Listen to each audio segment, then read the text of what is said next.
चंद्रमा का जन्म 4.5 अरब साल पहले हुआ था, जब एक विशाल ग्रह आकार का शरीर, जिसे थिया कहा जाता है, ने प्रारंभिक पृथ्वी से टकराया।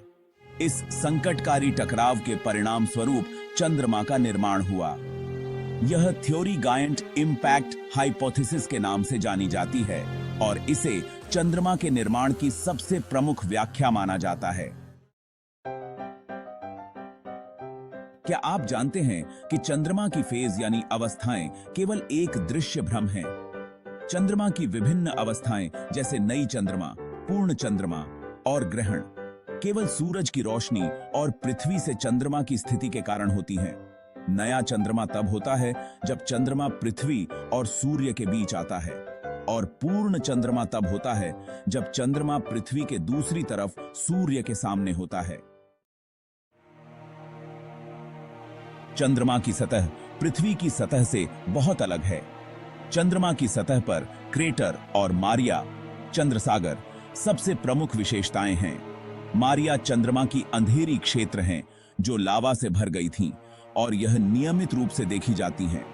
क्रेटर, जो उल्कापिंडों के टकराने से बने हैं, चंद्रमा की सतह पर सैकड़ों मिलियन वर्षों से बने हुए हैं।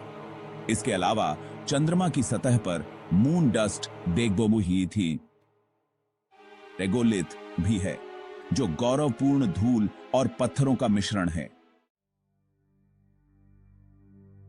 चंद्रमा का पृथ्वी पर एक महत्वपूर्ण प्रभाव है, ज्वार भाटा। चंद्रमा की गुरुत्वाकर्षण शक्ति समुद्रों और महासागरों पर ज्वार और भाटा को नियंत्रित करती है। यह प्रभाव इतना मजबूत है कि चंद्रमा के बिना हमारे महासागरों में ज्वार भाटा की मात्रा काफी कम हो जाती। यह पृथ्वी के जलवायु और पारिस्थितिक तंत्र के लिए भी महत्वपूर्ण है। मानव ने पहली बार 1969 में अपोलो 11 मिशन के दौरान चंद्रमा पर कदम रखा। नील आर्मस्ट्रांग और बज एल्ड्रिन ने चंद्रमा की सतह पर इतिहास रचा और हमारे अंतरिक्ष अन्वेषण की शुरुआत की। चंद्रमा पर की गई यह यात्रा मानवता की एक अद्भुत उपलब्धि थी और आज भी हमारे लिए एक प्रेरणा है। तो ये थे चंद्रमा के कुछ अद्भुत और रोचक तथ्य। चंद्रमा, हमारे सबसे करीबी खगोलीय साथी के बारे में यह जानना बेहद दिलचस्प है कि किस तरह इसकी विशेषताएं और प्रभाव हमें प्रभावित करते हैं। अगर आपको यह वीडियो पसंद आया हो तो लाइक करें, सब्सक्राइब करें और नई जानकारी के लिए बेल आइकन दबाएं।